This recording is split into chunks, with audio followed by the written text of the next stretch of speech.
Hello everyone, this is Hemasri, working as zoology lecturer in CRR Women's College, Eluru.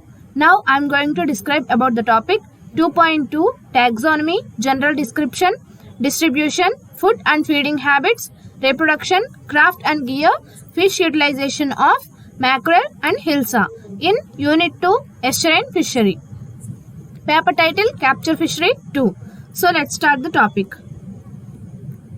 Mackerel taxonomy, scientific classification, kingdom, Animalia, phylum, Chordata, class, Actinopterygii, order, Scombriformes, suborder, Scombridae, family, Scombridae, subfamily, Scombrinae, tribe, Scrombini, genus, Rastriliger, species, Rastriliger canagutta, binomial name, Rastriliger canagutta. So, this is the fish. Rastriliger canagutta. General description. The Indian mackerel belongs to family Scombridae, genus Rastriliger. A total of 3 species are found in Indian waters. So, ఈ Indian mackerel అనేది స్కాంబ్రిడే ఫ్యామిలీకి రాస్ట్రిలిగర్ genus కి చెందినది. అలాగే ఈ mackerel species అనేది ఇండియాలో 3 species ఉన్నాయి. అవేంటంటే రాస్ట్రిలిగర్ కానాగుట్టా, రాస్ట్రిలిగర్ బ్రాంకియోజోమా, రాస్ట్రిలిగర్ ఫాగ్నీ. More than 95% of the total mackerel catch is contributed by Rastriliger canagutta. So మొత్తం మ్యాక్రల్ క్యాచ్ లో కూడా 95% అనేది రాస్ట్రిలిగర్ కానాగుట్టానే ఉంటుంది. Nearly 90% of world catch of Indian mackerel is contributed by India alone. So world మొత్తంలో దొరికే మ్యాక్రల్ క్యాచ్ లో 90% of mackerel catch అనేది India నుంచే వస్తుందన్నమాట. Next, distinguishing features of Rastrelliger kanagurta. Head length equal to height of the body. So దాని head length అనేది Rastrelliger kanagurta head length అనేది body length రెండు కూడా ఈక్వల్ గా ఉంటాయి. సో హెడ్ లెంగ్త్ ఎంత ఉంటే బాడీ లెంగ్త్ కూడా అంతే ఉంటుంది. First dorsal spines, first spine shorter than second. So dorsal spines లో ఫస్ట్ స్పైన్ అనేది సెకండ్ దానికన్నా కూడా చిన్నగా ఉంటుంది. Second dorsal soft rayed. So second dorsal అనేది దాని రేస్ అనేవి చాలా సాఫ్ట్ గా ఉంటాయి అన్నమాట. Caudal deeply forked with pointed lobes. So caudal fins ఉంటాయి కదా, అవనేది పాయింటెడ్ గా ఉంటాయి. Few golden yellow bands present along and below lateral line. So lateral line కి కింద గోల్డెన్ ఎల్లో బ్యాండ్స్ అనేవి ప్రెసెంట్ అయి ఉంటాయి ఫిష్ మొత్తం కూడా లాటరల్ లైన్ కి కింద. Dorsal and anal finlets 5 or 6 in number. Dorsal and anal finlets ఉంటాయి కదా, అవి 5 గానీ 6 గానీ ఉంటాయి అన్నమాట. Distribution. Rastrelliger kanagurta is extensively found in tropical Indo-Pacific regions between 30 degrees north and 30 degrees south latitudes and 30 degrees east and 160 degrees west longitudes. ఈ Rastrelliger kanagurta అనేది Indo Pacific regions లో 30 degrees నార్త్ లో, 30 degrees south latitudes లో, 30 degrees east and 160 degrees west longitudes లోను చాలా ఎక్కువగా దొరుకుతాయి అన్నమాట. Countries it occurs are coastal waters of eastern Africa, north of Durban, Seychelles, Madagascar, Mauritius, countries bordering Red Sea and Persian Gulf, Pakistan, India including Andaman and Nicobar Islands, Sri Lanka, Myanmar, Malaysia, Thailand, Indonesia, Cambodia, Northern Australia, Polynesia, Micronesia, New Guinea, China, Taiwan, Philippines and Hainan Islands. So ఈ countries అన్నిటిలో కూడా ఈ Rastrelliger kanagurta అనేది లభ్యమవుతుంది. R brachysoma is found in Indian waters. However its presence is restricted to the South African waters, Andaman Sea, Malaysia, Thailand, Indonesia, Philippines and Solomon Islands. ఈ చెప్పిన రాస్ట్రిలిగర్ బ్రాకియోజోమా అనేది restrict అయి ఉంది అండ్ అలాగే అది ఇండియన్ వాటర్స్ లో కూడా మనకి లభ్యమవుతుంది. Occurrence of R faughni has been recorded from Taiwan, Philippines, Indonesia and east coast of India. ఈ 4 ప్లేసెస్లో మాత్రమే ఆర్ఫాగ్ని అనేది మనకి దొరుకుతుంది. ఇది ఆర్ బ్రాకియోజోమా ఫిష్ అండ్ అలాగే ఇది R faughni. Food and feeding habits. Surface feeders of inshore waters. So ఈ రాస్ట్రిలిగర్ స్పీషీస్ అనేవి సర్ఫేస్ ఫీడర్స్ అన్నమాట. Ingestion is mainly through straining by well developed feathery gill rakers. So అవి ఇంజెక్షన్ అనేది ఎలా చేసుకుంటాయి అంటే వాటి ఫెదరీ గిల్ రేక్స్ తోటి అవి ఇంజెక్షన్ అనేవి ఫుడ్ని తీసుకుంటాయి. Food items phytoplankton and zooplankton. So అది తీసుకునే ఫుడ్ ఐటమ్స్ ఏంటి అంటే ఫైటోప్లాంక్టన్ అండ్ జూప్లాంక్టన్ అనేది ఫుడ్ కింద తీసుకుంటుంది. Phytoplankton comprises mainly diatoms, Coscinodiscus, Pleurosigma, Chaetoceros, Fragilaria, Thalassionema, Nitzschia, Rhizosolenia, Skeletonema and Biddulphia and Dinophyceae, Ceratium, Peridinium and Dinophysis. So వీటన్నిటిని కూడా అది ఫుడ్ కింద తీసుకుంటుంది ఫైటోప్లాంక్టన్లో. అండ్ మెయిన్లీ ఇది డైటమ్స్ని ఎక్కువగా ఫుడ్ కింద తీసుకుంటుంది. So zooplanktons mainly comprises of copepod crustaceans represented by Oithona, Acrocalanus, Eucalanus, Temora, Euterpina and అకాషియా. ఇవన్నీ కూడా కోప్పోడ్ క్రస్టేషియన్స్ అంటే ఇవి జూప్లాంక్టన్స్ అన్నమాట. అది ఫుడ్గా తీసుకునే జూప్లాంక్టన్స్ ఇవన్నీ కూడా. Other food organisms include cladocerans, cirripede larva, mysids, sergestids, acids, amphipods, decapod larval stages of Nauplius, protozoa, zoa and mysis stage of prawn, Alimalava, polychaete worms, foraminiferans and molluscan larva. వాటితో పాటు జూప్లాంక్టన్స్ and ఫైటోప్లాంక్టన్స్తో పాటు వీటన్నిటినీ కూడా అది food కింద తీసుకుంటుంది అనమాట. ఏది ఆర్ బ్రాకియోజోమా, ఆర్ కానాగుట్ట, ఆర్ ఫాగ్ని, ఈ 3 కూడా వీటన్నిటిని ఫుడ్ కింద తీసుకుంటాయి. రీప్రొడక్షన్. సో వాటిలో రీప్రొడక్షన్ ఎలా జరుగుతుంది అంటే region, size at first maturity, age, వీటన్నిటిని బేస్ చేసుకొని వాటిలో రీప్రొడక్షన్ని డివైడ్ చేశారు. R kanagurta of west coast of India. So R kanagurta అనేది వెస్ట్ కోస్ట్ ఆఫ్ ఇండియాలో ఉన్న ఆర్ కానాగుట్ట అనేది 2 yearsకి మెచ్యూరిటీ స్టేజ్ని అది రీచ్ అవుతుంది. అప్పుడు దాని సైజ్ ఎంత ఉంటుంది అంటే 19 to 22.4 cm సైజ్ అది ఉంటుంది. R kanagurta of Andaman Sea. Andaman సీలో ఉండే ఆర్ కానాగుట్ట అనేది 3 yearsకి మెచ్యూరిటీ స్టేజ్కి అది చేరుకుంటుంది. అప్పుడు దాని సైజ్ ఎంత ఉంటుంది అంటే 25 నుంచి 25.9 cm వరకు దాని సైజ్ అనేది ఉంటుంది. R kanagurta is heterosexual. So ఈ ఆర్ కానాగుట్ట అనేది హెట్రోసెక్సువల్ ఫిష్ అనమాట. However sexual dimorphism is not distinguishable from external characters. అది హెట్రోసెక్సువలే కానీ దాని సెక్సువల్ డైమార్ఫిజంని ఎక్స్టర్నల్ క్యారెక్టర్ని మాత్రమే చూసి మనం డిస్టింగ్విష్ చేయలేం. అంటే ఇది మేల్ ఇది ఫీమేల్ అని దాని ఎక్స్టర్నల్ క్యారెక్టర్ని చూసి మనం చెప్పలేం.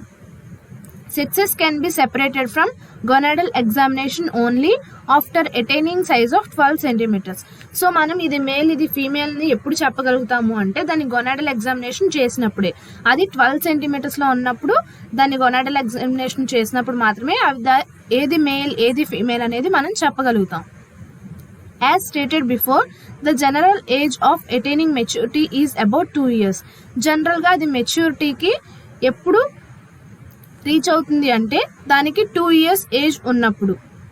There is strange regional difference in the spawning patterns explained in next segment. So దాని రీజనల్ డిఫరెన్స్ని బట్టి దాని స్పానింగ్ ప్యాటర్న్స్ కూడా డిఫరెంట్గా ఉంటాయి. అదేంటి ఇప్పుడు చూద్దాం. The Indian mackerel has been found to have 2 spawning season depending upon monsoon season. So monsoon సీజన్ని బేస్ చేసుకొని ఇండియన్ మ్యాక్రల్ 2 స్పానింగ్ సీజన్స్ని చూపిస్తుంది. Intensive spawning and supplementary spawning seasons. ఆ సీజన్స్ ఏంటి అంటే intensive spawning and supplementary spawning seasons అనమాట. The spawning seasons not only varies along southwest and southeast coast but also along the southwest coast from South Canara and Mangalore coast in Karnataka to Vizhinjam in Kerala. So ఈ spawning seasons south west and south east కోస్ట్లో మాత్రమే కాకుండా south కెనరాలో south west కోస్ట్లో, కర్ణాటకలో మ్యాంగ్లూర్ కోస్ట్లో, కేరళలో విజింగంలో కూడా దాని స్పానింగ్ సీజన్ అనేది డిఫరెంట్గా ఉంటుంది. Eggs are pelagic in nature and contains a single oil globule. So eggs అనేవి పెలాజిక్ నేచర్ని చూపిస్తాయి, అంటే సర్ఫేస్ ఏరియాలో అవి ఉంటాయి అన్నమాట. అండ్ అలాగే ఆయిల్ గ్లోబ్యూల్ అనేది సింగిల్ ఆయిల్ గ్లోబ్యూల్ అనేది ప్రెజెంట్ అయి ఉంటుంది. సో ఇప్పుడు మనం టేబులర్ ఫామ్లో ఏ ఏరియాలో స్పానింగ్ సీజన్ ఎలా ఉంటుంది అండ్ అలాగే అవి ఎప్పుడు స్పానింగ్ అవుతాయి అనేది చూద్దాం. వెస్ట్ కోస్ట్లో corresponds with south west monsoon July to August intensive spawning, November to December supplementary spawning. So ఇది మన్సూన్ సీజన్లో జూలై నుంచి ఆగస్ట్ వరకు ఇంటెన్సివ్ స్పానింగ్ జరుగుతుంది. అండ్ అలాగే నవంబర్ టు డిసెంబర్ వరకు సప్లిమెంటరీ స్పానింగ్ అనేది జరుగుతుంది. East coast in general corresponds with north east monsoon October to December intensive spawning, April supplementary spawning. So ఇది అక్టోబర్ నుంచి డిసెంబర్ వరకు ఇంటెన్సివ్ స్పానింగ్ని చూపిస్తుంది, ఏప్రిల్ సీజన్లో సప్లిమెంటరీ స్పానింగ్ని చూపిస్తుంది. Andaman sea October to April first spawning, no other data available. So ఇది అండమాన్ సీలో ఫస్ట్ స్పానింగ్ని అక్టోబర్ నుంచి ఏప్రిల్ మధ్యలో చూపిస్తుంది. అండ్ అలాగే అది నెక్స్ట్ స్పానింగ్ని ఎప్పుడు చేస్తుంది అనే డేటా మనకి ఇక్కడ అవైలబుల్గా లేదు. Number of batches and amount of eggs liberated by mackerels in first spawning season remain unknown for a long time.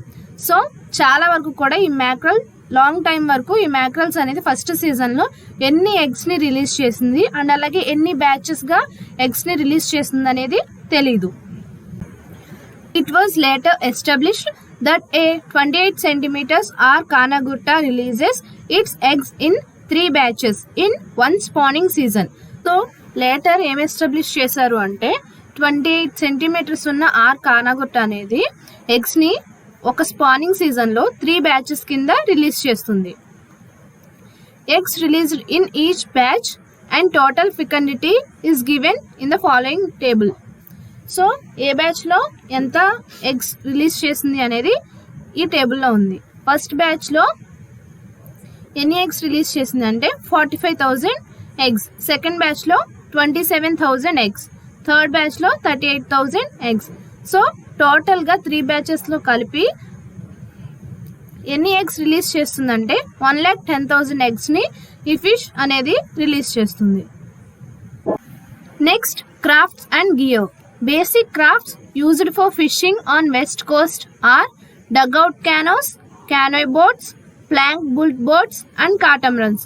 So ఈ క్రాఫ్ట్స్ని వెస్ట్ కోస్ట్లో మ్యాక్రల్ ఫిషింగ్ కోసం యూజ్ చేస్తారు.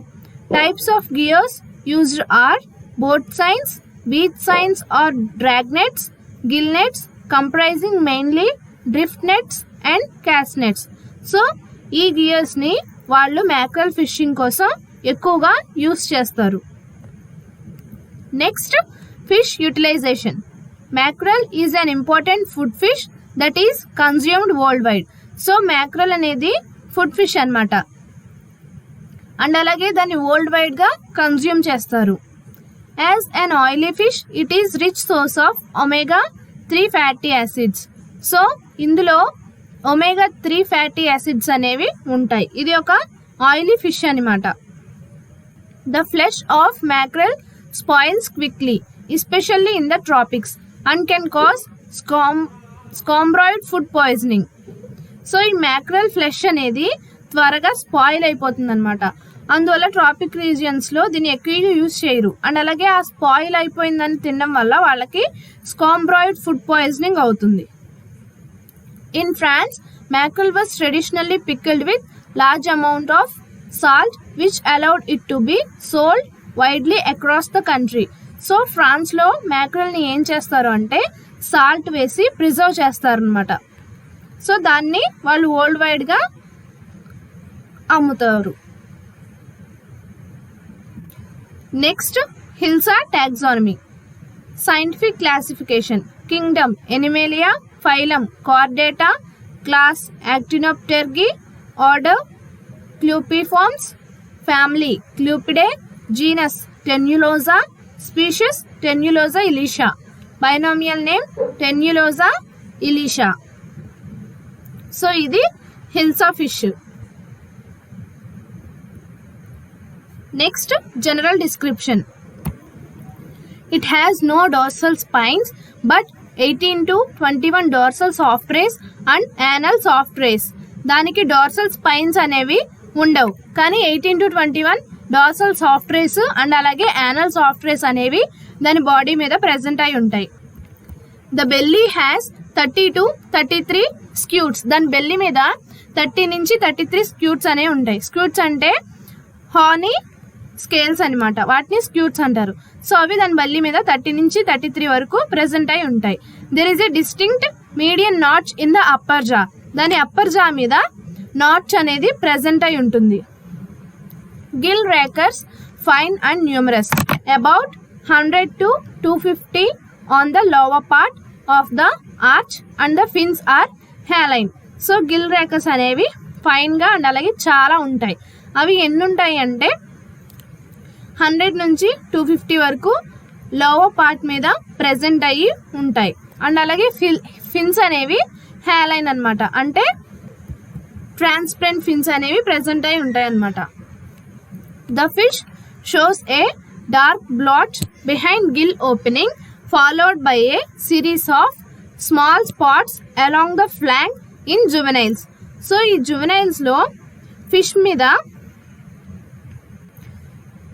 గిల్ దగ్గర behind the Gill dark blots అనేది ఉంటుంది అండ్ అలాగే స్మాల్ స్పాట్స్ అనేవి కూడా ఉంటాయి అన్నమాట.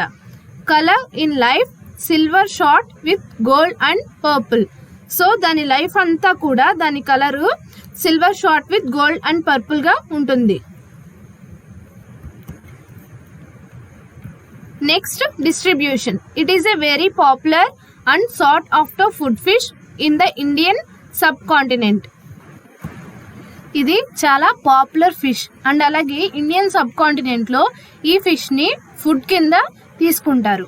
The most famous hilsa fish comes from Chandpur district, Bangladesh.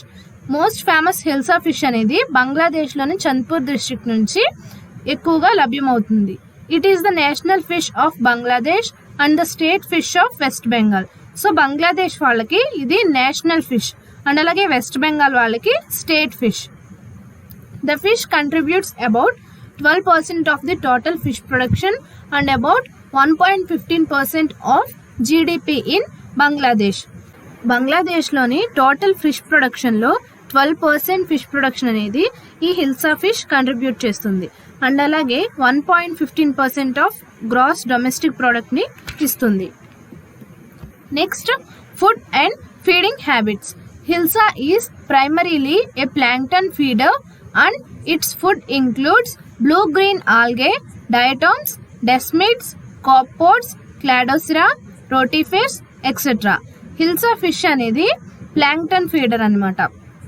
And అలాగే అది ఏం ఫుడ్ని తీసుకుంటుంది అంటే blue green algae, diatoms, desmids, copepods, cladocera, rotifers etcetera. ఈ ఫిషెస్ అన్నిటిని కూడా హిల్సా అనేది ఫుడ్ కింద తీసుకుంటుంది. The feeding habit may vary according to the season and the age of the fish. So దాని ఫీడింగ్ హ్యాబిట్స్ అనేవి సీజన్ని బట్టి అండ్ అలాగే ఆ ఫిష్ యొక్క ఏజ్ని బట్టి డిఫరెన్షియేట్ అవుతూ ఉంటాయి. అంటే ఒక్కొక్క సీజన్లో ఒక్కొక్క టైప్ ఆఫ్ ఫుడ్ని ఇది తీసుకుంటుంది. Next, reproduction. Spawning behavior of Hilsa fishes. Juvenile of marine fishes migrate for feeding in the lower zone of estuaries during monsoon period, whereas Hilsa breed at the upper reaches of the fresh waters. Marine వాటర్లో ఉండే ఈ juvenile fishes అనేవి monsoon పీరియడ్లో ఎస్చురీస్లో ఉండే lower జోన్స్కి migrate అవుతాయి food కోసం. అండ్ అలాగే మన్సూన్ పీరియడ్లో హిల్సా ఫిషెస్ అడల్ట్స్ అనేవి బ్రీడింగ్ కోసం అప్పర్ ఏరియాస్ని రీచ్ అవుతాయి, ఫ్రెష్ వాటర్స్లో ఉండే అప్పర్ ఏరియాస్ని రీచ్ అవుతాయి.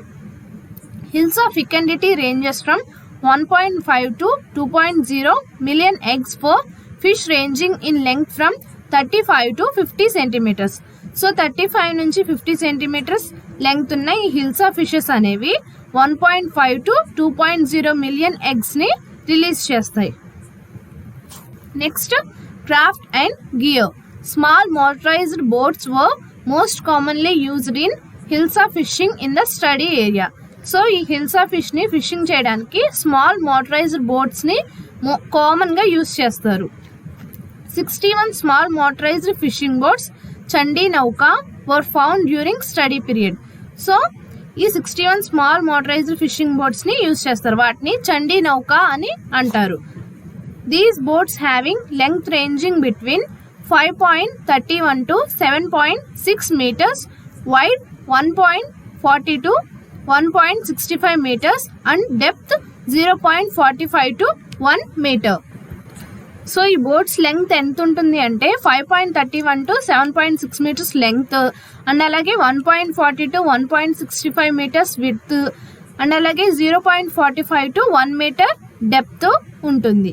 The fishermen were also used donga in Bengali to catch hilsa fish. So బెంగాలీలో వీళ్ళు యూజ్ చేసే క్రాఫ్ట్ని డొంగా అంటారు. హిల్సా ఫిష్ని పట్టుకోవడానికి ఫిషర్మెన్ యూజ్ చేసే క్రాఫ్ట్స్ ఇవి. Next gears. The gear used in catching hilsa fish were mainly monofilament gill net. So ఎక్కువగా మోనోఫిలమెంట్ గిల్ నెట్ని యూజ్ చేస్తారు హిల్సా ఫిష్ని క్యాచ్ చేయడానికి. The net used in hilsa fishing were of different sizes depending on the fishing crafts used in catching fish. So వాళ్ళు use చేసే క్రాఫ్ట్స్ని base చేసుకొని వాళ్ళు use చేసే net size కూడా డిఫరెంట్గా ఉంటుంది. Most of the fishermen use chandi gel drift gill net for catching hilsa fish in hilsa fishing season. So hilsa fishing సీజన్లో hilsa ఫిష్ని catch చేయడానికి చండీ జెల్ అనే డ్రిఫ్ట్ గిల్ నెట్ని ఎక్కువగా యూజ్ చేస్తారు. The length and width of this type of net ranges from 122 meters to 244 meters and 2.14 meters to 3.05 meters. So ఈ net ఎంత size ఉంటుంది అంటే 122 meters to 244 meters length and అలాగే 2.14 meters to 3.05 meters విడ్త్ ఉంటుంది. Mesh size of these net ranges from 45 mm to 105 mm. So దాని mesh size ఎంత ఉంటుంది అంటే ఆ నెట్ యొక్క mesh size 45 mm to 105 mm వరకు ఉంటుంది. Generally Gill net used having 5 to 14 centimeters mesh size were used for hilsa fishing. So జనరల్గా హిల్సా ఫిష్ని ఫిషింగ్ చేయడానికి యూజ్ చేసే గిల్ నెట్స్కి 15 to 14 centimeters మెష్ సైజ్ అనేది ఉంటుంది. Next utilization of fish. Ilish is an oily fish rich in omega-3 fatty acids. Recent experiments have shown its beneficial effects in decreasing cholesterol level in rats and insulin level. So ఈ fish అనేది oily fish and అలాగే ఇందులో ఒమేగా-3 fatty acids అనేవి చాలా ఎక్కువగా ఉంటాయి. And అలాగే రీసెంట్గా చేసిన ఎక్స్పెరిమెంట్స్లో ఏం తెలిసింది అంటే ర్యాట్స్లో చేసిన ఎక్స్పెరిమెంట్లో ఇది కొలెస్ట్రాల్ లెవెల్ని డిక్రీజ్ చేస్తుంది అండ్ అలాగే ఇన్సులిన్ లెవెల్ని కూడా డిక్రీజ్ చేస్తుంది అని తెలిసింది. సో అందుకే దీన్ని ఎక్కువగా ఫుడ్ కింద కన్జ్యూమ్ చేసుకుంటారు. అలాగే ఇది కాస్ట్లీయెస్ట్ ఫిష్ అండ్ అంతేకాకుండా ఇది చాలా టేస్టీ ఫిష్ అనమాట. So this is what all about taxonomy, general description, distribution, food and feeding habits, reproduction, craft and gear, fish utilization of mackerel and hilsa fish. Thank you.